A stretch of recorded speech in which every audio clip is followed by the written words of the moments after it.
So in this section right here, what we're going to do is we're going to wrap things up by showing you how we work with our data. I mean, up to this point now, we've looked at how we can install MySQL. We've talked about what a database is and how to actually create and delete databases. We've talked about what tables are and how we put tables and create them inside of databases. And we talked about what fields are and how we create the tables with our fields. And now it's time to actually put some information inside of our tables. Right, Adam? Yes. Good, Mr. Adam. So here we are. I'm back inside MySQL. You can see that I have said use BuzzDB, show tables. There's guests. And real quick, let's just do a quick DSERIB. DSERIB. Yeah, sometimes, talking and spelling don't work at the same time to me unless I'm talking the spelling of whatever it is I'm trying to type out. So how do we actually put information into our database? Because right now our table. Right now our table is actually empty. So what I'm going to do is I'm going to use a command called insert into. Now I need to specify a table. What table am I going to be inserting this data into? So what is that going to be, Adam? Int. Buzz test. Go ahead, Kristen. Buzz test. Go ahead, Logan. Oh, wait, no, that was the one you deleted, isn't it? Please, we're just sleeping. What'd you name it? We're inserting information into a table called guests. For some reason, I was stuck that you were still doing buzz test table. You guys are over there. You guys are over there laughing about something. I don't know what it is. I just thought I'd bring you back into the conversation. Showing me your legs won't work. Sorry. So here everybody is. Now everybody's definitely. Everybody was like, think it was like Kristen doing it. No, it was me. Everybody now. Yeah, it was Adam. Sorry. It's like, what happened to her voice? So we're inserting into guests. So we need to say insert into guests. And now we need to tell it values. What values are we going to be inserting? And these values need to be in the same order that you have your field. So the first one's going to be auto ID. Now auto ID is a primary key that is auto-incremented. Okay, so it's a number that's just going to increment itself every time through. So we don't want to specify anything here. We're just going to tell it, I want to put in a null. Okay, so the next thing is going to be first name. So let's pick on Adam. Now, this is a varchar. So I can use some quotes here. I can use single quotes. You want to take a second, Logan, and tell them about that? That's just because you're entering a char or a string, a string type similar to a string. Okay. So you have to put quotes around it to specify that it is a string. Right. Because I mean, if we hit a comma, then it's going to be like, whoa, that's the next piece of information. We don't want that. Right. Happening. Yeah. You could put inside the quotes. You could put a comma, and it'll then put that in as a char in your database. If you just had a comma laying out, it thinks, okay, now time to go to the next value. Okay. So whatever's inside the quotes gets put inside like the name. So if I said quote Adam, comma, question mark 5, end quote, my name would be Adam, comma, question mark 5. Yeah. Right. Okay. Now, do I have to use double quotes like I'm using there? No, you could use single quotes. And go ahead and tell our viewers out there why you like to use single quotes. Okay, because once we get into actually running these type of, like adding data through a PHP script, when you're adding this using PHP, you might, you're going to set up a string in the first place for this entire line that you're adding. And you're going to put that inside quotes because that's a string type. And you might want to use the single quotes because you could put those inside a string. Like in this string here, you started this with double quotes, right? Mm-hmm. Inside there, you could put one or many single quotes, and it would ignore those. It would just put them in as part of the name. Gotcha.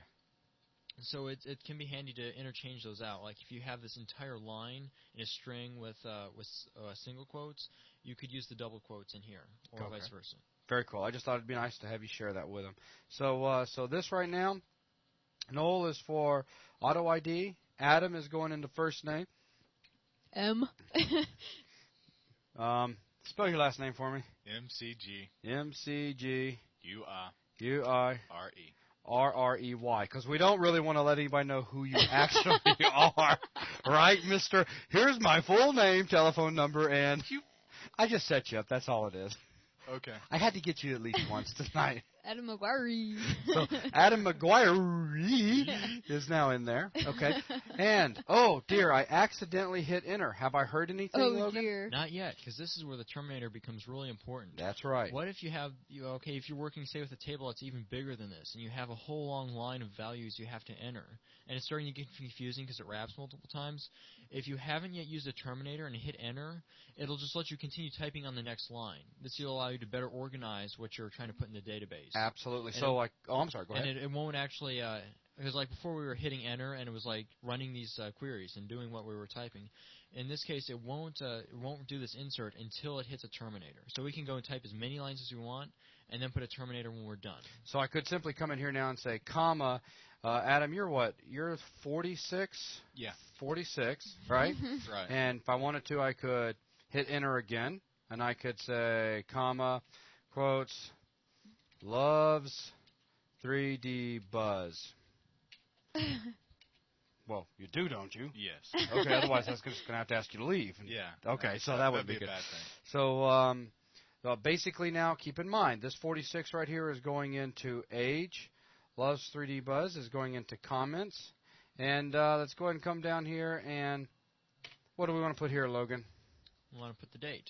And do we want to do anything special with it? You do want to put it in quotes. Okie dokie.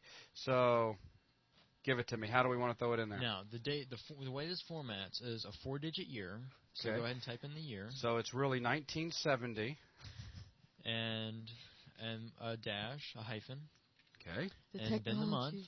And the month. In numeric 2-digit format. So it's March. And one more hyphen. And the day. And we have my birthday. In 2-digit format. Okay, in a 2-digit format. You don't have to do. Okay, I was going to say. Okay, so there we are with year, month, day. And now all we need is a terminator? Yes. Okay. Well, no. We actually need a closing little guy up here, don't we? Parenthesis. All right, so let's take a look at what we've got going on right here. I guess we'll go ahead and finish it off real quick. So we'll finish that, and before hitting enter, we've got insert into, and then our table name, which is guests. Values, this is another word, this is another part of the command that you have to use. And then inside parentheses, we've got an open parentheses there and an ending parentheses at the very end. Then we simply have the data laid out the exact way that it's specified inside our actual table. So we've got null for auto ID, Adam for first name, McGuire for last name, 46 for age, loves 3D Buzz for comments, and our date for date entered. And then we've got our closing parentheses and terminator. We'll go ahead and press enter, and we've got query OK. One row was affected. Now what we need to do is we need to actually see this data inside of our table. So here's how we do it. Get ready for this one. We're Show data in table. Wrong. We're going to use a command that is called select. The select command is one of the most popular commands used inside of MySQL, period. Here's how it works. We're just going to say select star from, and why am I suddenly doing it in all caps? I don't know. I just felt like doing it in all caps right there. Generally when I code, like insert into would be all caps and guests would be low. Values would be all caps. It doesn't matter, though. It's not case sensitive where that's going to mess everything up if you do or don't do it. Generally, when you're typing in, especially if any of you guys go out and look at any MySQL books available in your bookstore, you'll see that all of the MySQL commands are always capitalized. This is kind of a naming convention that's been around for a long time with MySQL. Okay, so we got select star from, and we're going to say guests. This is saying select everything or select all of our fields from guests. So go ahead and hit enter, and we have got one record inside that table. This is the one record. The auto ID number was set to 1. It's the first number that was available. First name was Adam. Last name was McGuire. And then we got age 46, loves 3D Buzz, and we have our date entered. Pretty easy? Yeah. So let's enter a second one real quick. So I'm just going to, wow, see, that's the bad thing about hitting the old up arrow here. You could keep doing that over and over again. Like you hit up arrow 3 or 4 times. Yeah, but that get good and messy for us. Yep. Let's just do it like this. So insert, let's see, null. We'll do this one as, we'll just say that she is Critter. Her last name is Mop. And I don't know. Age, hang on, 8. Comments, I love me, and let's see, and the date that this was entered. He's so harsh. I'm not that harsh. Date that this was entered was 1971. It's been a long time since anybody's been there. Since, let's see. It's because it's 3D Buzz. Yeah, hey, be nice. I'm just kidding. That I love 3D Buzz. 03-05 at this time in real world. I was 1 year old. And we'll go ahead and close that off and input. So there we go. Now I'm just going to hit up a couple of times again. So we got select star from guests. And you can see now that we have 2 records that are being stored inside of our table. Okay, Adam McGuire and Kristen Mott. Or That's Critter Mop. I know, I was correcting my own self. Thank you very much. That's Ms. Mop to you. Yeah. So anyways, pulling out my weapon here. So anyways, the big thing I want you to point out is you see as we're going through here, entering more records, that auto ID number has gone from 1 to 2. Does that automatically. Does that automatically. Remember, auto increment. Hence, auto increment. Yeah. Yeah, okay. Whatever, Buzz. That's what I said. So, I know you did. She just didn't catch you. Yeah. Okay. So, real quick, even though I don't want to spend a lot of time getting into how complex we can make select statements, just in case any of you guys out there new to all of this end up making a table that's got a whole lot of records in there, it's real handy to be able to go in and say, query me out specific records. What if I wanted to say select, see, notice now I'm doing it all lowercase. Before actually getting to the query, let me do this. Instead of saying star, what do the asterisks mean again? The asterisk means all field names. So if I wanted to say, just give me all of my first names back, I could, instead of having the asterisk, I could simply say first name, okay, from guess. Huh? And now, if I hit enter, look what it's done. Instead of returning me back my entire record sets, I get back just first name, Adam Critter. I could even come in here and say select first name, comma, last name from guests. Now I get your first name and your last name only. Right. Go ahead, Logan. You're bouncy over there. You want to throw something in there? Do it. Yes, this gets very, very useful in a real world situation where you're storing lots of data. Doing this method where you're only pulling the exact data you need makes your selects more efficient and much faster. Right. Yeah, much efficient. Yes. You're right. And it's good to make sure all your queries are as efficient as possible if you're running like a real web server and because we don't want to tie our processing power up. Yeah, and a bunch of data that you end up never using. Exactly. Okay, so now we've looked at how we can actually pull out just specific fields. Now what I want to do is let's take just a quick look at how we can go in here and actually query out data now. In other words, instead of saying give me everything, I want you to give me out just records that match specific criteria. So I could say, let's go with, what if I wanted to pull out, well, let's just do this. Select everything, okay, so there's my asterisk, from guests where. Okay, so now we're going to introduce where into this whole select statement command. What where allows me to do is go in there and put in some, basically some criteria that must be matched by the query to produce the record set. Before you get information back, it's got to match this. In other words, where first name equals Adam. Okay? Anything you want to add to that, Logan? Nope, that should work. And we'll just go ahead and hit enter. And instead of getting Adam and Critter back, we just get Adam back now. And if we would have had 15 different Adams inside a table that had 60,000 records in it, we'd have got just the Adams back, the ones that had Adam in the actual first name. This gets really handy when we want to go in there and start modifying data, et cetera, modifying, deleting. So now that we've taken a real brief look at actually pulling information back out, I promise you guys in later VTMs, probably in the next one, we're going to spend a lot more time digging deeper into the actual select command, the where, and all the different things we could do because it can get kind of deep. But now let's go ahead and take a look at how we can update, since we now see how we could specify something. Perhaps I want to go in here and actually fix Adam's last name for real now, just to make him feel a little bit happier. Thank you. I butchered it. I know. But it's, see, I was setting you up for all this attention. Yeah. Huh? So? Like maybe some artist page hits. I hear you. So I can come in here and say, update. What is this, an infomercial real quick? So I can say update. Now I need to say the table name, which would be guests. I'm going to say set.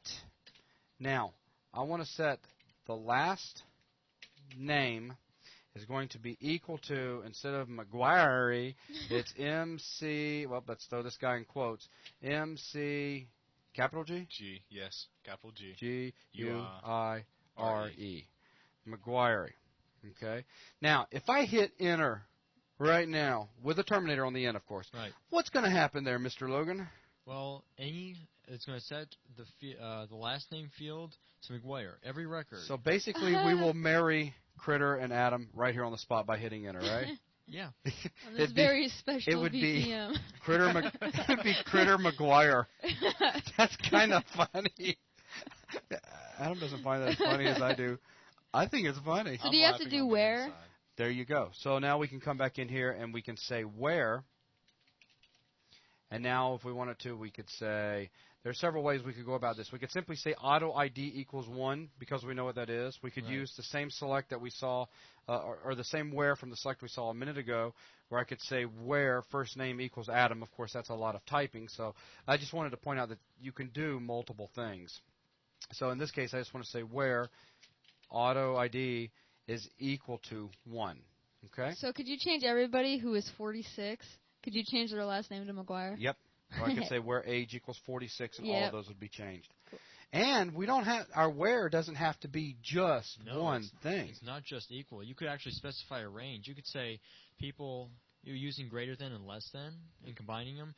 This would get into this will probably be on a more advanced future issue. But you could say anyone who's between age 20 and 46 would have their last name set to McGuire. Or what if we wanted to say anybody that was 46 who had the name Adam? Right. So, yes, you can specify multiple So we could fields. make our where part of the actual command a little bit more complex by expanding it into multiple. Right. Mm-hmm. Change the comments to over the hill. Yeah. For everyone 46. We could very well do that. We could. So in this case, though, we're just going to say where auto ID equals 1. And we'll go ahead and come in here. And we've got rows that matched 1. Changed 1. So let's go ahead and come back in. And I'm just going to do a... Does that say warnings? Select star from... Yeah, warnings 0. Oh. Of course, they can't see me pointing with my hand, so warnings 0. So there you go. Adam McGuire. Yay. Okay. So again, that was using just a simple update guests or your table name set. And you can change multiple things at one time. It's your field name equals and the new data. I could have done comma, another field name and the data, comma, and it just kept on going if I needed to. Okay? Just thought I'd point that out real quick. So now that we've seen how to add, how to show, how to update, the last thing I want to do is show you how to delete. So we're just going to simply say delete from, and now again we need to tell it guests, okay, or whatever table it is you want to delete from. Now, again, Logan, if we could take just a second here and tell everyone what happened if I accidentally hit Terminator Enter. Same thing that happened if you just said, if before we were talking about it, if you said update guest, set last name equals McGuire and ended there, every record, every last name would be set to McGuire. Now here, if you just said delete from guests, that means every record inside of guests would be deleted. Right there. So you got to be careful. Ooh. Yeah. So I just want to go ahead and come back in here and say delete from guests where, okay, auto ID equals 2. What's this going to do? It's going to kill me. It's going to kill Critter. Off I okay. go. So query's okay. 1 row's affected. So again, I'm going to do a select star from guests. All we have is 1 record in there. That easy? Pretty easy. So it's not too bad. So that we've looked at the insert into command, we've looked at the select command, we've looked at the update command, we've looked at the delete command or delete from command. I think that's pretty good for what we wanted to cover. What do you think, Logan? Right, you can work with data now. I've learned so much. Yeah, you can work with data. That's the the key thing here. Now, we're not expecting you to go out and design some incredible fancy system and say, look what we did. What we are expecting you to do is spend this time practicing, making some simple databases, looking through the documentation that you can find over at MySQL's website, and just become familiar with things. And at the next VTM, we're going to make things a little bit more sophisticated, where we're going to take the time to start marrying HTML documents with our databases, okay? And so, because, I mean, in the end, you're not going to send your users to a MySQL monitor like this to type this stuff in, right? Right. I mean, they need to be on a web page and put it in on a web page and go from there. So that'll be on the next one. So with that, that's everything. Thanks, guys. Oh.